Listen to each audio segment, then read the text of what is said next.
नमस्कार दोस्तों। आज एक आपके लिए एक ऐसी वीडियो जो कि आप काफ़ी टाइम से डिमांड कर रहे थे। जब से आईबीएस क्लर्क के आपका एडवर्टीजमेंट आई है, नोटिफिकेशन आया है और काफ़ी समय से आप लोग कह रहे थे सर इस पर एक वीडियो बना दीजिए ताकि आपकी सारी कंफ्यूजन जो माइंड में है वो क्लियर हो जाए। तो आज उसी के ऊपर वीडियो लेकर आ रहा हूँ। ये वीडियो सबसे पहले तो आपको बता दूं कि this video will be applicable for both IBPS clerk and IBPS PO. IBPS PO IBPS clerk दोनों के लिए वीडियो रहेगी। तो अगर आपका आईबीपीएस पीओ आने वाला है तो उसमें भी आप जो प्रेफरेंसेस मैं बताने वाला हूं उसको फिल कर सकते हो। ठीक है। अब चूंकि मैं पिछले 10 साल से पब्लिक सेक्टर बैंक में जॉब कर रहा हूं, अभी भी कर रहा हूं और ऑनलाइन टीचिंग मुझे 4 साल हो गए, तो I think I am the right person जो इस वे में आपको गाइड कर सकता है कि एटलीस्ट बैंक प्रेफरेंसेस को कैसे फिल करना चाहिए।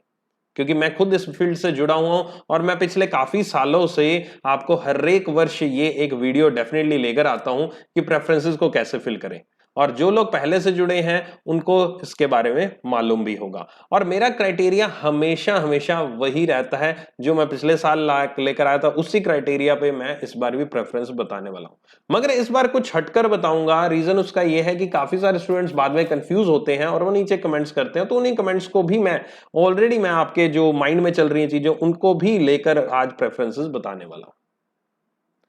देखो, यहां पर बहुत सारे कैंडिडेट्स हो सकते हैं जिनमें से एक कैंडिडेट ऐसा होगा जिसको अपनी पोस्टिंग से कोई फर्क नहीं पड़ता, कहीं पर भी उसको ऑल ओवर इंडिया पोस्टिंग मिल जाए, उसको जॉब चाहिए, उसको बैंक से कोई फर्क नहीं पड़ता।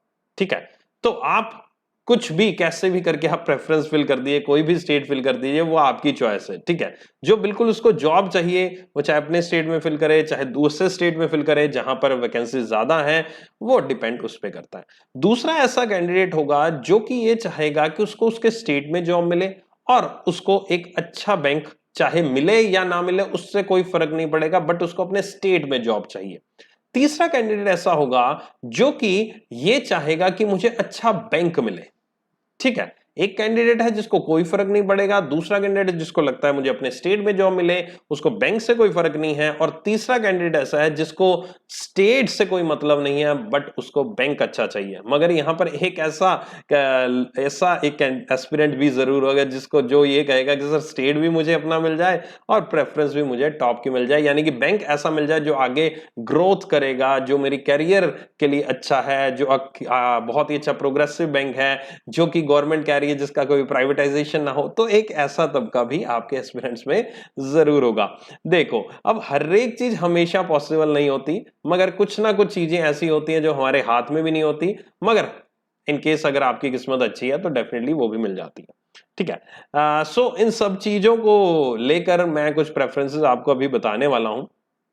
और देखो, ये प्रेफरेंसेस पीओ के लिए भी काम करेंगी आपकी, और क्लरिकल के लिए तो मैंने बता ही दिया। सबसे पहली चीज, सर कौन से सबसे पहला क्वेश्चन आपके माइंड में आता है कि सर कौन से स्टेट के लिए अप्लाई करें, कौन से स्टेट के लिए अप्लाई करें। और सर आईबीपीएस क्लर्क की वैकेंसीज जो है वो मेरे स्टेट में कम है, दूसरे स्टेट में ज्यादा है, मेरी नेबरिंग स्टेट में कम है, मेरी नेबरिंग स्टेट में ज्यादा है, आखिरकार मैं किस स्टेट में जाऊं। सर पिछले साल मेरा एग्जाम क्लियर नहीं हो रहा पिछले 2-3 सालों से, और इतनी इतनी कट ऑफ जा रही है, मेरे साथ वाले स्टेट में कट ऑफ नीचे जाती है, अगर मैं काश उस स्टेट में भरता तो मुझे मेरा एग्जाम पिछले साल क्लियर हो जाता। इस तरह के बहुत सारे क्वेश्चंस आपके माइंड में आते हैं। तो फर्स्ट एंड फॉरमोस्ट थिंग, आपको ये चीज सोचनी छोड़ देनी चाहिए कि आपके स्टेट की कट ऑफ ज्यादा जाती है या फिर कम जाती है, या फिर आपके स्टेट्स में कितनी वैकेंसीज है।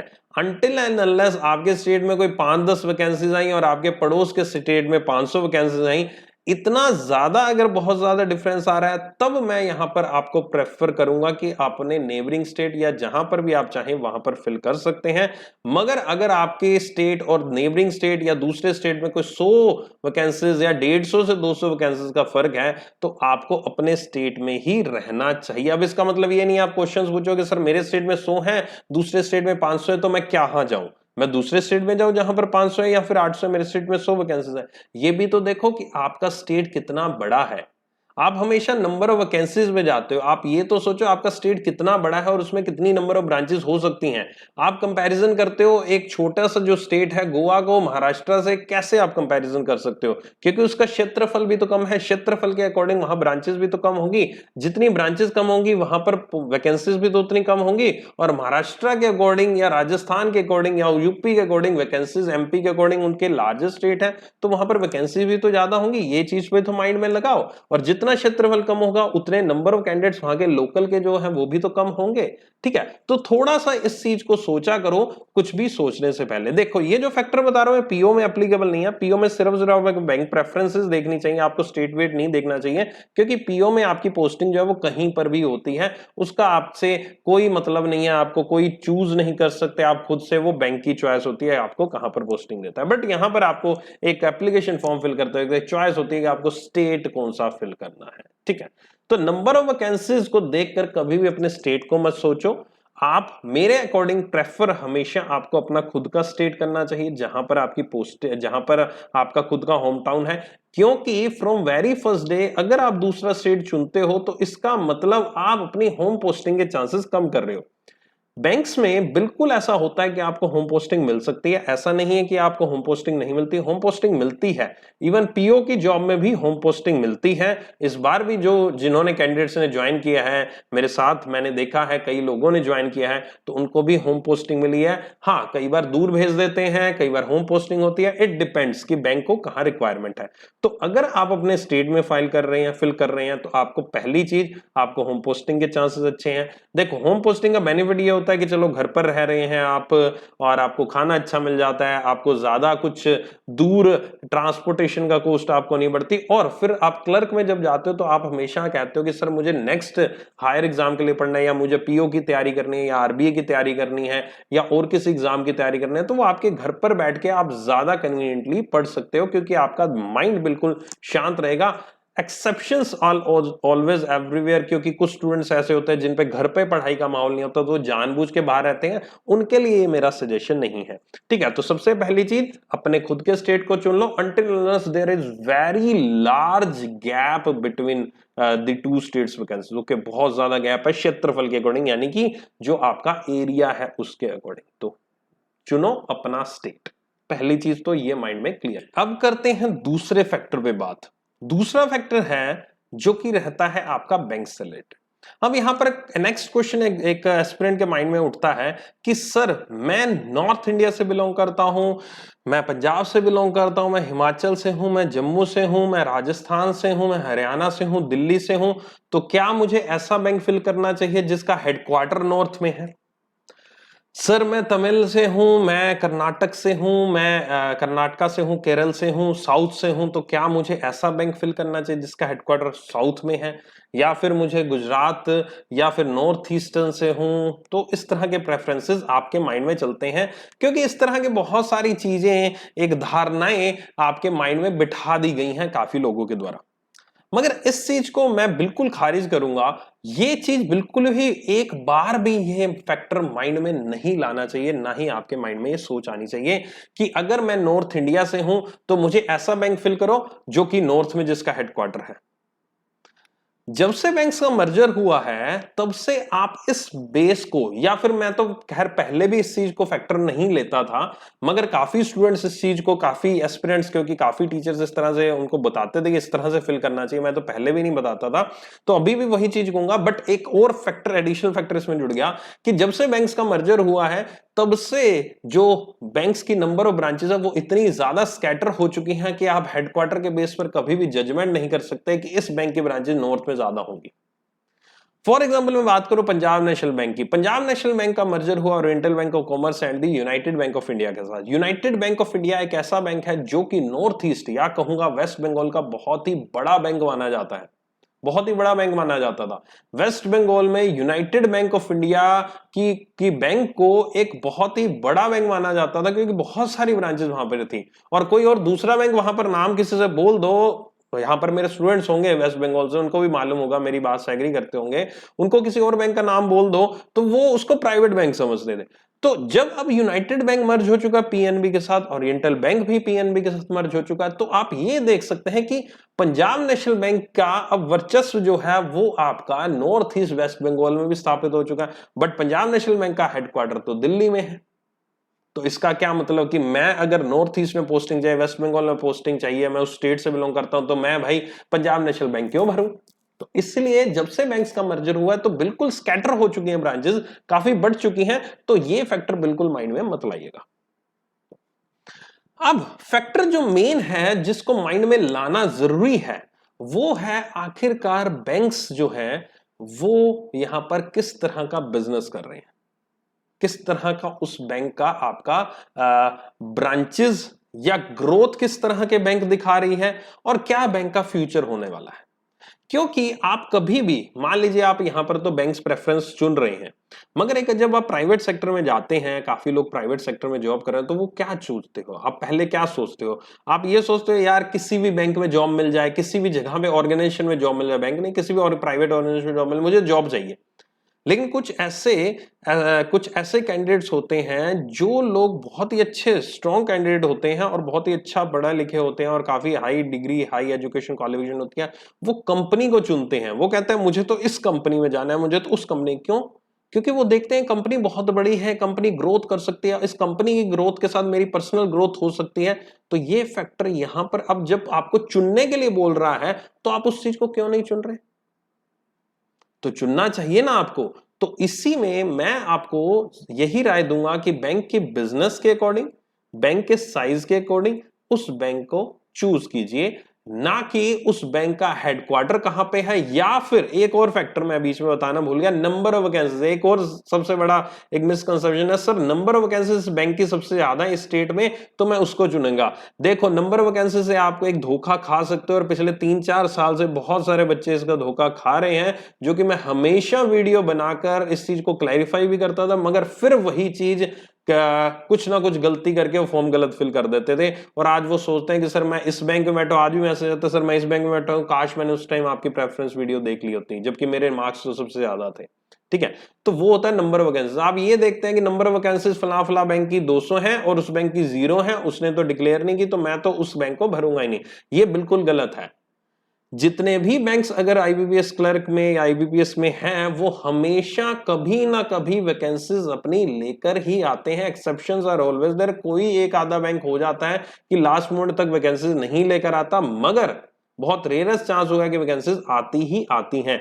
पंजाब नेशनल बैंक की तो हिस्ट्री रही है जितने सालों से, आईबीपीएस 1 से 2 से 1 में तो इतनी खैर प्रेफरेंस वाली बात नहीं थी। जब से प्रेफरेंसेस वाला सिस्टम इन्होंने शुरू किया है, तब से मैं पंजाब नेशनल बैंक को देख रहा हूं, तब से इन्होंने हमेशा अपनी एडवर्टाइजमेंट में एनआर ही लिखा है, नॉट रिपोर्टेड ही लिखा है।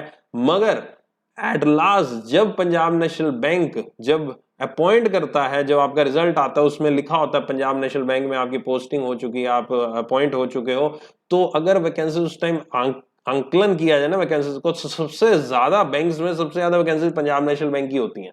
सबसे ज्यादा वैकेंसीज पंजाब नेशनल बैंक की होती हैं। ये फैक्ट है और पिछले इतने सालों से होता आ रहा है, जबकि पंजाब नेशनल बैंक एनआर ही डिक्लेयर करता है।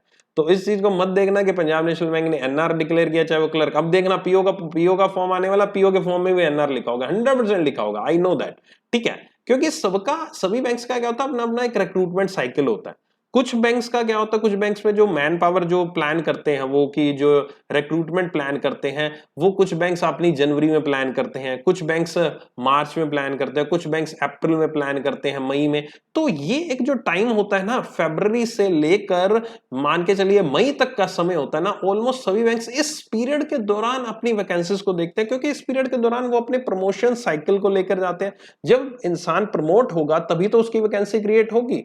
यानी कि कोई इंसान अगर स्केल 0 हो, जिसको हम क्लर्क कहते हैं, क्लर्क से जब ऑफिसर बनेगा इंटरनल प्रमोशन के थ्रू, तो जब क्लर्क से वो प्रमोशन लेके स्केल 1 या फिर ऑफिसर बना, तब उसकी क्लर्क की वैकेंसी 0 हुई या फिर रिटायर हुआ। तो ये सब चीजें तो आपकी कब पता लगती है? ये सब चीजें ऑलमोस्ट सभी बैंक्स की अप्रैल मई में जाकर पता लगती हैं। तो इसलिए काफी बैंक, ये बहुत बड़ा रीजन है, काफी बैंक्स अपनी वैकेंसी डिक्लेयर नहीं करते, वहां 0 लिख देते हैं, एनआर लिख देते हैं, जिसमें पंजाब नेशनल बैंक सबसे आगे है। और इवन इसी चीज में बैंक ऑफ बड़ौदा भी है। बैंक ऑफ बड़ौदा भी अभी 0 है, लेकिन देखना बैंक ऑफ बड़ौदा में भी आपको वैकेंसीज देखने को मिल सकती हैं। तो मेरे अकॉर्डिंग बैंक ऑफ बड़ौदा और पंजाब नेशनल बैंक को इसलिए मत छोड़ना कि उसमें नंबर ऑफ वैकेंसीज नहीं है, या फिर कोई भी बैंक इस वजह से मत छोड़ना। अब मैं आपको बताता हूं कि आखिरकार साइज ऑफ बैंक क्या होता है। साइज ऑफ बैंक होता है बैंक का बिजनेस कैसा है। बैंक का बिजनेस कैसे डिफाइन करते हो, यानी कि बैंक में कितना डिपॉजिट है या फिर बैंक का कितना एडवांस है, दोनों को ऐड करेंगे हम। Deposits plus advances equal to the business of the bank, उसको हम कहते हैं बिजनेस। बैंक के पास कितना डिपॉजिट है, टोटल ओवरऑल डिपॉजिट ने कितना अमाउंट डिपॉजिट कराया हुआ है और कितना बैंक ने लोन दे रखे हैं, एडवांसेस दे रखे हैं, उनका टोटल हम कहते हैं बिजनेस ऑफ द बैंक। जब भी बात हो फ्यूचर में, जब आप जॉब लग जाओ, बिजनेस की बात करेंगे, आपकी ब्रांच का बिजनेस कितना, अपने बैंक का बिजनेस, उसका मतलब ये है deposit plus advance equal to business of the bank. अब आपके सामने मैं एक डाटा लेकर आ रहा हूं। ये डाटा अभी हाल ही का तो नहीं कहूंगा, कुछ टाइम पहले का है। हो सकता है इस डाटा में बहुत सारे चेंजेस आ गए हों, बट ऐसा नहीं है कि डाटा बहुत पुराना है। इसी साल का, पिछले साल तक का ये डाटा है तकरीबन। यहां पर आप देख सकते हैं, यहां पर क्या लिखा हुआ है। यहां पर लिखा हुआ स्टेट बैंक ऑफ इंडिया, जिसमें इन बैंक्स का मर्जर हुआ। इसकी टोटल असेट्स इतनी है, रेवेन्यू इतना है, ब्रांचेस इतनी है, स्टैब्लिश किया गया, और इसका हेडक्वार्टर यहां पर है। जो मैंने फैक्टर बताया था ना, कुछ लोग हेडक्वार्टर को देखकर जज करेंगे कि आखिरकार ये सर हेडक्वार्टर है इसका, एंड इसके अकॉर्डिंग आपका ये हम क्या चुन लें अपने बैंक्स को, तो नहीं, इसके अकॉर्डिंग चुनने की जरूरत नहीं है यहां पर आपको। ठीक है, ये तो फैक्टर नहीं है आपका। ठीक है, सो यहां पर आपका एस्टेब्लिश को भी हमें कुछ नहीं लेना देना, ब्रांचेस हम देखते हैं। और this is about the total asset and the revenue. So ये जो टोटल असेट्स है, ये टोटल सेट्स है, ये डिफाइन करती है बैंक के साइज को। आखिरकार बैंक का साइज कितना है, बैंक की पूरी बैलेंस शीट का साइज। ये बैलेंस शीट का साइज है बेसिकली, ये आपका डिपॉजिट एडवांस का साइज नहीं है। This is the balance sheet size. या आप कह लीजिए जिसका डिपॉजिट एडवांस ज्यादा होता है तो उसका बैलेंस शीट का साइज भी बढ़ जाएगा। तो स्टेट बैंक ऑफ इंडिया, क्यों हम कहते हैं state bank of India is a bigger bank, क्योंकि 52,050 करोड़ का बैलेंस शीट का इसका साइज है। ठीक है, 50 बिलियन, सॉरी 50 बिलियन का साइज है। नंबर ऑफ ब्रांचेस 24,000 तकरीबन है इसकी। उसके बाद नंबर आता है पंजाब नेशनल बैंक का। पंजाब नेशनल बैंक में हाल ही में 2 बैंक्स को मर्ज किया गया था। ओके, सो ये आपका दूसरा नंबर है। इसी तरह से तीसरा, चौथा, पांचवा, छठा, इस तरह से ये आपके ब्रांच के बैंक के साइज के अकॉर्डिंग ये इसको डिफाइन किया गया इस डाटा को। और ये जो परसेंटेज लिखी है, इसका मतलब है गवर्नमेंट का इसमें कितना हिस्सा है, इसका परसेंटेज का मतलब ये हुआ। ठीक है, तो गवर्नमेंट का कितना कितना हिस्सा है, इसका मतलब ये हुआ। तो यहां पर ये आपके सामने मैंने बिल्कुल डिफाइन किया हुआ है, सामने लिखा हुआ है, फैक्ट्स के साथ दिया हुआ है आपको कि किस बैंक को अगर आप साइज ऑफ द बैंक के अकॉर्डिंग प्रेफरेंस में भरना चाहते हैं तो उसको भरिए। स्टेट बैंक ऑफ इंडिया तो आप छोड़ दिए, क्योंकि स्टेट बैंक ऑफ इंडिया अपनी अलग वैकेंसीज आती हैं। आप यहां पर जो लिखा हुआ है Punjab national bank, go for the number 1 preference, number 2 preference, number 3, number 4, number 5, number 6, 7, 8, 9, 10 and go for this 11। Okay, so this is the fact. इसमें कुछ भी नहीं है हमें सोचने की जरूरत, किस तरह से हमने करना है। बेझिझक आप इस रैंकिंग के अकॉर्डिंग भर सकते हो। तो यहां पर ये जो एम लिखा है ना, एम का मतलब मर्ज है, मैंने लिखा भी हो नीचे। तो एम का मतलब ये बैंक में कोई ना कोई बैंक मर्ज हुआ है। ठीक है, तो ये एम मैंने क्यों लिखा। अब यहाँ पर एक और मन में सवाल उठता है कि सर जो बैंक मर्ज हुए, अभी सरकार ने कहा था सर 4-5 बड़े बैंक बनाएंगे हम, और कोई बैंक हम नहीं बनाएंगे, और बैंक नहीं रहेंगे, प्राइवेट कर देंगे बैंक को। तो ये चीज भी माइंड में मत लाइए। देखो, कुछ नहीं पता कौन सा बैंक मर्ज किससे होगा, कब होगा, कौन सा बैंक प्राइवेट होगा, ये किसी को नहीं पता। जैसे ही अगर आपकी सोच है ना, आप सोचते हो कि सर ये बैंक उसमें मर्ज हो जाएगा, ये प्राइवेट हो जाएगा, आप ये सोचो कि आपका तो करियर अभी शुरू हो रहा है। चलो ठीक है, अगर कोई बैंक किसी में मर्ज होता है, आपको अगर वो प्राइवेट होता है, तो आपके पास अभी भी स्टिल एक एज है कि आप पढ़ाई करके फिर से आप फाइट कर सकते हैं। लेकिन आपसे ज्यादा टेंशन तो हम जैसे लोगों को होनी चाहिए, जिनकी आज की डेट में एज भी निकल चुकी है, और जो लोग 10-10, 20-20, 30-30 सालों से बैंक में जॉब कर रहे हैं। और अगर हमारा बैंक प्राइवेट हो जाता है तो हमें तो कोई चांस ही नहीं है कि भाई साहब हम आईबीपीएस दोबारा दे सके। तो इस चीज की टेंशन तो हमें ज्यादा होनी चाहिए आपसे ज्यादा। तो ये चीज टेंशन माइंड से निकाल दो कि प्राइवेटाइज होगा, मैं अभी ये बैंक भर दूं, कि वो बैंक भरूं, कि तीसरा बैंक भरूं, चौथा बैंक भरूं, मत माइंड में लाओ। ये मैंने मर्ज का इसलिए मैं सोचने लगा एक चीज, कि एक जस्ट एक माइंड में चीज आई कि हाँ यार, बैंक को ना अभी अभी मर्ज किया गया, तो इस बैंक को तो एटलीस्ट छेड़ेंगे नहीं। अगर मैं खुदा ना खास तो कोई गड़बड़ होती भी है तो मेरे अकॉर्डिंग जो बैंक को मर्ज किया गया है, जिस बैंक में मर्जर किया गया है, उस बैंक को एटलीस्ट अभी गवर्नमेंट नहीं छेड़ेगी नियर फ्यूचर, क्योंकि जब एक बैंक का मर्जर होता है ना तो उसके बाद बहुत सारी सिचुएशन, बहुत सारी प्रॉब्लम्स आती हैं, चाहे वो कस्टमर के पॉइंट ऑफ व्यू से हो, चाहे बैंक के जो एम्प्लॉय पॉइंट ऑफ व्यू से, बहुत सारी दिक्कतें आती है। मतलब एक कोई भी बैंक मर्ज होने के बाद ना, जो दो बैंक्स मर्ज होते हैं, तो 1 1.5 2 साल समझ के चलो कहीं नहीं गए, उस बैंक को संभलने में बहुत वक्त लगता है। तो ये चीज गवर्नमेंट को पता होती है। अगर government for example bank Canara bank है जिसमें अभी मर्जर हुए थे, तो कैनरा बैंक में अभी आने धीरे धीरे मान लो कैनरा बैंक को किसी और में मर्ज कर दे, तो आई डोंट थिंक कि वो फिजिबल होगा, और ना ही वो गवर्नमेंट करना चाहेगी कि इतना बड़ा रिस्क ले यार, इतना बड़ा होच पोच करे। तो अकॉर्डिंग टू मी एम लिखा है, तो इन बैंक्स को आप ऊपर रख सकते हो पहले प्रेफरेंस में, ठीक है, इन बैंक्स को आप प्रेफरेंस में ऊपर रख सकते हैं। यहां पर मैंने 2 प्रेफरेंसेस नंबर इसलिए दिए थे, खैर मैं अभी लिखने नहीं वाला क्योंकि मैंने नेक्स्ट में बता दिया। या आप इसके अकॉर्डिंग चुन सकते हो साइज ऑफ द बैंक, और या फिर ये देख सकते हो कि बैंक का बिजनेस वगैरह जो आपके मर्ज हुए हैं उन बैंक्स को पहले ऊपर रख लो, ठीक है, उन बैंक्स को ऊपर रख लो जिनका मर्जर हुआ है। खैर वो रहेगा वैसा ही, कुछ आएगा वैसे ही, 1 2 3 4 5 वैसे ही आएंगे, क्योंकि ऑब्वियसली जिनका मर्जर हुआ उनका बिजनेस ज्यादा ही हो गया, तो लगभग 1 2 पॉइंट ऊपर नीचे हो जाएगा, ठीक है। बट आई थिंक ऑलमोस्ट वही का वही सीक्वेंस में आएगा। इंडियन बैंक थोड़ा सा ऊपर आ जाएगा मर्जर के अकॉर्डिंग देखो, बट यहाँ पर इंडियन बैंक 6ठे नंबर पर है। तो ये चीज अकॉर्डिंग टू मी मैंने आपको बताई, आपको मैंने क्लियर की, जिसके अकॉर्डिंग आपको प्रेफरेंसेस भरनी है। हो सकता है आपको लगेगा कि सर ये वीडियो बहुत लंबा आपने कर दिया, इस वीडियो को तो आप 1 मिनट में खत्म कर सकते थे, कई कमेंट्स भी आएंगे, बट अकॉर्डिंग टू मी ये सब चीजें बताना जरूरी है, क्योंकि आपके फ्यूचर का सवाल है आपके। अच्छा, अब यहाँ पर एक चीज तो बताना भूल गया कि साइज ऑफ बैंक से आपके ग्रोथ का क्या मतलब। देखो, जब बैंक का साइज बड़ा होता है तो उसमें क्या होता है कि उसमें इंसेंटिव्स अच्छे मिल जाते हैं, इंसेंटिव्स मिल जाते हैं तो आपकी ग्रोथ भी आपको दिखती है उस बैंक में, क्योंकि उतनी ही ज्यादा, जितना बड़ा बैंक होगा उतनी ही ज्यादा प्रमोशन के चांसेस भी आगे आएंगे।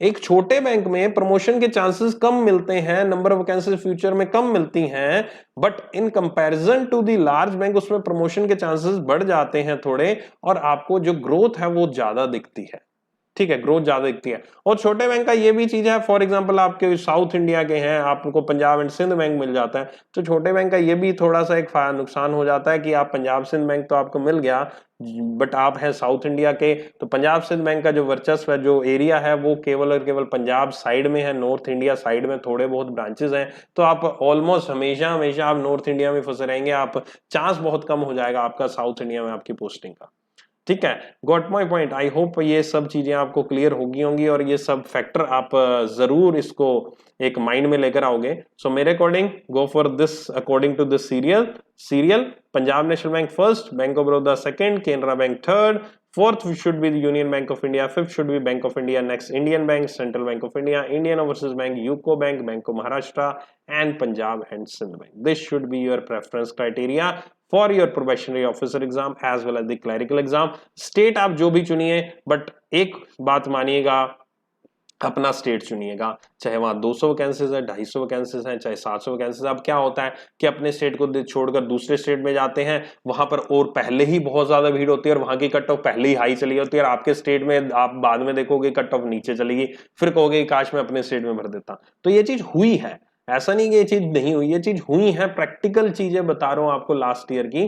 तो सोच लीजिएगा, समझ के अपने प्रेफरेंसेस को फिल कर दीजिएगा। आई होप ये वीडियो आपको पसंद आया होगा, और एक बहुत ही इंपॉर्टेंट इंफॉर्मेशन है आप सबके लिए, अभी बने रहिएगा मेरे साथ, मैं आपके साथ शेयर करने वाला। ओके, सो काफी लोग मुझसे पूछ रहे थे related to the SBI PO की, सर प्रिपरेशन कैसे करें। चूंकि ये वीडियो वैसे आईवीएस क्लर्क आईवीएस पीओ के लिए बनाया था, बट एसबीआई पीओ का भी आ चुका है नोटिफिकेशन, तो एसबीआई पीओ के लिए आप कैसे प्रिपेयर करें सर। यहां पर एसबीआई पीओ के लिए हमारे द्वारा स्टडी नीति टीम के द्वारा एक बहुत ही बढ़िया एक कोर्स डिजाइन किया गया। ये कोर्स हमारे जितने भी एनुअल मॉक टेस्ट के सब्सक्राइबर हैं, जिन्होंने हमारा एनुअल मॉक टेस्ट लिया हुआ है, जिसमें सारे के सारे एनुअल मॉक टेस्ट अगले 1 साल के लिए हम आपको प्रोवाइड करवाते हैं। जितने भी मॉक टेस्ट होते हैं, प्रीलिम्स के, मेंस लेवल के, हमारी एप्लीकेशन पर रहते हैं, हमारी वेबसाइट पर रहते हैं, हिंदी में भी इंग्लिश में भी रहते हैं, वो सारे के सारे मॉक टेस्ट जिन्होंने 1 साल के लिए ले रखा है, जिन्होंने हमारा एनुअल मॉक टेस्ट पैकेज ले रखा है, उनके लिए हमारी तरफ से यहां पर अगर आप जाएंगे पीडीएफ कोर्स के नीचे, एसबीआई पीओ क्रैकर क्विज जो है, एसबीआई पीओ क्रैकर क्विज, वो फ्री ऑफ कॉस्ट अवेलेबल है। बिल्कुल फ्री ऑफ कॉस्ट अवेलेबल है, उनको किसी भी तरह का अलग से पे करने की जरूरत नहीं है। एसबीआई पीओ क्रैकर क्विज में आखिरकार क्या है? एसबीआई पीओ क्रैकर क्विज में आपका 50 डेज का प्लान है, जिसमें प्रीलिम्स और मेंस दोनों का हमने कवर किया, और इसमें हमने तकरीबन 4500 से भी ज्यादा आपको questions, puzzle, sitting arrangement, arithmetic, miscellaneous question, simplification, जो स्पीड टेस्ट जिसको हम कहते हैं, इंग्लिश के, आरसी, पैराजंबल, जो भी आपके टॉपिक्स होते हैं, हर एक टाइप के क्वेश्चन हमने आपको 50 दिन दिए हैं, जिसमें से आपको प्री और मेंस दोनों के एक साथ मिलेंगे। ठीक है, प्री के पहले 10 दिन प्री के मिलेंगे, उसके बाद फिर मेंस के आने के भी शुरू हो जाएंगे, ताकि आप प्रीलिम्स और मेंस की तैयारी इकट्ठी कर सकें। ऐसा नहीं रहे कि सर प्रीलिम्स की हम पहले कर लेंगे, मेंस की, तो दोनों एक साथ मिलेंगे। और ये कैसे मिलेंगे? ये आपको मिलेंगे टेस्ट के फॉर्म में। जैसे आपका इंटरफेस होता है हमारे मॉक टेस्ट का, हमारे मॉक टेस्ट के इंटरफेस की एक और खास बात है कि बिल्कुल हूबहू वो आईबीपीएस का जो इंटरफेस होता है जब आप रियल एग्जाम देने आते हैं, हूबहू वैसा इंटरफेस है, हूबहू डिट्टो कॉपी है, उसमें आपको कोई फर्क नहीं नजर आएगा, दोनों के दोनों सेम है, तो आपको एग्जाम वाली फीलिंग देगी। तो उसी के फॉर्म में हमने टेस्ट दिया। टेस्ट जो आप क्लिक करोगे, अभी अनेबल नहीं है, अभी स्टार्ट हो जाएगा ये आपका। ठीक है, और ये आपका कल 12 अक्टूबर से, सॉरी 11 अक्टूबर से स्टार्ट हो रहा है, 12 से, हाँ ये यहाँ पर लिखा हुआ है शायद, हाँ 11 अक्टूबर से स्टार्ट हो रहा है ये आपका। सो इसमें आपको जब आप एक्टिव हो जाएगा और आप इसको टेक टेस्ट करके आप इसको टाइमर के साथ दे सकते हैं, और जितनी इसकी इवन पीडीएफ भी अवेलेबल हो जाएंगे, जब इसके पूरे 50 दिन कंप्लीट हो जाएंगे तब सारी की सारी पीडीएफ अपने आप अनलॉक हो जाएंगे, आप पीडीएफ डाउनलोड करके भी इसकी रख सकते हैं लेटर ऑन अपनी प्रिपरेशन को और दोबारा से करने के लिए। ठीक है, और ये चीज आपको मैंने बताई, यहाँ पर टेस्ट के फॉर्म में आप दीजिएगा अपने सारे अच्छे से इसको प्रिपेयर कीजिएगा। एसबीआई पीओ क्रैकर क्विज है, बहुत सारे क्वेश्चंस आपकी डेली प्रैक्टिस के लिए। एक चीज ध्यान रखिएगा, जो हमारे एनुअल मॉक टेस्ट के सब्सक्राइबर हैं उनके लिए बिल्कुल फ्री ऑफ कॉस्ट है, और जो अगर लेना चाहते हैं इस चीज को, वो मेरी सजेशन मानिएगा, ये वैसे अलग से भी इसके लिए पे कर सकते हैं, बट वो काफी ज्यादा कॉस्टली पड़ जाएगा। इट्स बेटर कि आप क्या करना है, इट्स बेटर कि आप प्लान्स पे जाना और मॉक सब्सक्रिप्शन पे जाना, और आप इस पूरे के पूरे एनुअल मॉक टेस्ट को हमारे 500 रुपीज में परचेज कर लेना। बट कब तक परचेज करना? ये आपको परचेज करना है 12 अक्टूबर रात के 12 बजे तक। 12 अक्टूबर रात के 12 बजे तक अगर आप हमारा एनुअल मॉक टेस्ट परचेज कर लेते हो, तो आपको ये जो एसबीआई पीओ क्रैकर क्विज है, ये बिल्कुल फ्री ऑफ कॉस्ट मिल जाएगा, आपको इसके लिए अलग से पे करने की जरूरत नहीं है। और इवन आज की डेट अगर मॉक टेस्ट परचेज कर लेते हो, तो आने वाले दिन में जो आईबीपीएस पीओ का भी हमारा क्रैकर क्विज आती है, वो भी फ्री ऑफ कॉस्ट मिलती है। अब देखो, जिन्होंने, एक चीज बताओ, जिन्होंने हमारा ऑलरेडी एनुअल मॉक टेस्ट काफी टाइम पहले से ले रखा है, उनको ये सारी की सारी जितनी आपको दिखाई दे रही है ना, एक्सेप्ट द स्टडी नीति बैंकिंग पीडीएफ कोर्स या ये मेंस का आया था, इसके अलावा जितनी आपको दिखाई दे रही है ना, ये आपके RRB PO mains, SBI clerk cracker quiz, RRB PO cracker, RRB clerk cracker और आईबीएस क्लर्क क्रैकर क्विज, ये सारी सारे उनको ऑलरेडी फ्री ऑफ कॉस्ट मिल चुकी है। तो इस बार इस साल में अगर अभी आप परचेज करते हो, तो आपको आने वाले अभी 2 एग्जाम बचे हैं, आईबीपीएस पीओ का और एसबीआई पीओ का तो हमने दे दिया। आईबीपीएस पीओ का जैसे नोटिफिकेशन आएगा, हम आईबीपीएस पीओ की क्रैकर क्विज भी रिलीज कर देंगे, तो आप उसको भी अवेल कर पाएंगे। ठीक है, तो ये चीज आपके लिए बहुत बेनिफिशियल है, ये चीज आपके लिए बहुत बढ़िया है, आप इसको जरूर अपॉर्चुनिटी को अवेल कीजिए। 12 अक्टूबर रात के 12 बजे तक हमारा एनुअल मॉक टेस्ट खरीदिए, 500 रुपीज में आपको पूरे के पूरे जितने आपको यहाँ पर दिखाई दे रहे हैं, जितने आपको दिखाई दे रहे हैं यहाँ पर, ये सारे के सारे मिलेंगे। इवन मिनी मॉक टेस्ट मिलेंगे, जिसमें आप बिल्कुल A to Z, आप जनरल अवेयरनेस के मॉक टेस्ट भी हैं इसमें, अभी आने वाले भी हैं, और भी जनरल अवेयरनेस के मॉक टेस्ट एसबीआई पीओ के लिए भी आएंगे। और इसमें आपके डीआईज के सेट्स हैं, 2500 डीआई हैं, 100 पजल्स हैं, आप देख सकते हैं कितनी सारी आपके लिए अवेलेबल है, बहुत सारी अवेलेबल है। ये सारी भी उसी पैकेज में इंक्लूड है, इसके लिए अलग से पे नहीं करना पड़ेगा आपको, तो सोचिए मत ज्यादा, बहुत ही अच्छे लेवल के हैं। और इसका रिव्यू आप सबको बहुत सारे बच्चे भी दे चुके होंगे या दे रहे होंगे, इसके कमेंट सेक्शन में जरूर बताइएगा मुझे इसके रिव्यूज, जो लोग इसको अवेल कर चुके हैं, जो लोग इसको यूज कर रहे हैं। चलिए, उम्मीद करता हूं आप इस चीज को परचेज जरूर करेंगे, और हमारी एसबीआई पीओ क्रैकर क्विज, साथ ही साथ एसबीआई पीओ के, हाँ एक चीज और बताना भूल गया कि पिछले साल के जो 2020 के मॉक टेस्ट है वो भी अवेलेबल है, प्री के, मेंस के, सेक्शनल मॉक टेस्ट, वो भी सारे पिछले साल के अवेलेबल है, इस साल के तो है ही है। चलो, take care, bye bye, and I hope आप लोग इस चीज को अवेल जरूर करोगे। एंड ये वीडियो अगर पसंद आए तो जरूर लाइक कर देगा, शेयर कर देगा, और आपको प्रेफरेंसेस जो मैंने बताई उसी पर ही लगे रहेगा, टिके रहेगा। Take care, love you all, bye bye.